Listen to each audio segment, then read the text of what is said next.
Microsoft ওয়ার্ডে কি এক্সেলের কাজ করা যায়? নট ফুললি, বাট করা যায়।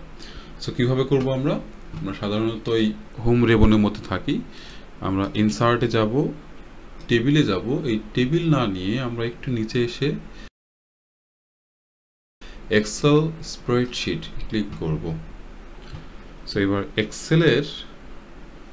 পুরো এক্সেলের একটা শিট চলে এসেছে আমার সামনে, এবং আমি চাইলে এটাকে একটু অ্যাডজাস্ট করে নিতে পারি ঠিক কতখানি জায়গা জুড়ে আমার লাগবে। এবার এই এক্সেলের সেলগুলোতে আপনি চাইলে এক্সেলের কাজ করতে পারেন।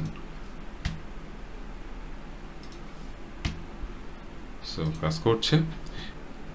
একইভাবে আপনি চাইলে এখানে ইফ এলস যা খুশি পুরোটাই করতে পারেন এক্সেল শিটের মধ্যে, এবং এটা যখন আপনি এর ভিতর থেকে বের হয়ে আসবেন একটা নর্মাল টেবিলের মতো বিহেভ করবে। আবার এর উপরে ডাবল ক্লিক করলে সে এক্সেলে আবার আপনাকে নিয়ে যাবে। সো আশা করি ট্রিক্সটা আপনাদের ভালো লাগবে। কেমন লাগলো জানাবেন। ধন্যবাদ সবাইকে। আল্লাহ হাফেজ।